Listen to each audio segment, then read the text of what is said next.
Hello viewers, my name is Ritvik. In this video, I'm going to explain about FP growth algorithm.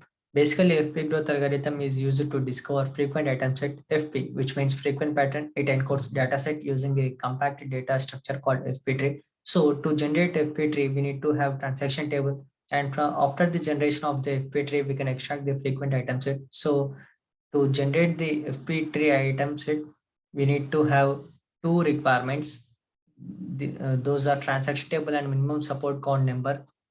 Transaction table is a set of items where each item set represents the item to be bought together in that transaction, and any item set which has minimum support count, that is considered as frequent item set. After, we will use frequent item set in discovering association rules, but discovering association rules is outside the content of this video, so I will explain how to create an frequent item set in this video. I have taken the example with minimum support count 2 and the transaction table.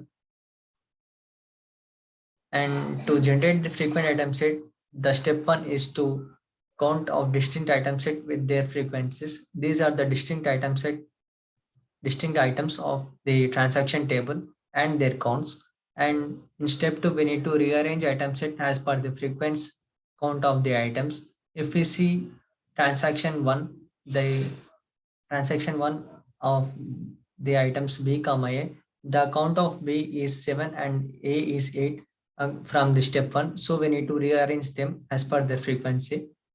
Now the new item set is A comma B. So we need to do this process from transaction 1 to transaction 2. After that, we will get and rearranged items for all the transaction. And in coming to the step 3, we need to go for construction of the FP tree from rearranged items. So that I have chosen transaction 1 first, and first I created an empty node with path of transaction items A comma B and their counts. And in step 3.2, I have taken the new path because in transaction 2 it started with a new item B, so I have chosen a new path.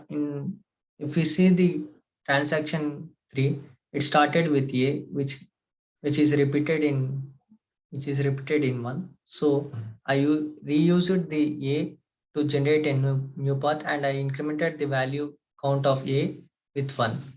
In this manner, we need to generate a tree from transaction 1 to transaction 10.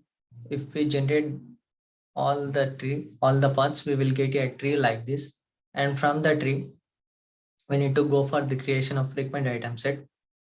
In the frequent item set, first I have chosen the path which will end with E. The paths which are end with E are ACDE, ADE, and BCE. We can see these paths in the FP tree. These are that ADE, ACDE, BCE, and from this path have count of each of items in the path. A repeated 2 times, so I have taken A is to 2, and B repeated 1 time, so I have taken B is to 1. And from this count of each item in the path, I have created a candidate item set.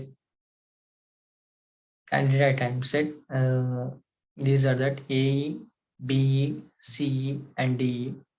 First, I have taken these 4, whereas A is getting 2 times from the rearranged item set. You can see this. In the transaction 3, we are getting AE, and in transaction 4, we are getting AE again. And it's not repeating anywhere. So I have taken that as AE is to 2. In this manner, we need to count for all the possible candidate set, and if the candidate set count is greater than or equals to minimum support count, we need to forward those item sets into frequent item set, and finally we will get frequent item set in this manner. So thank you friends for watching my video.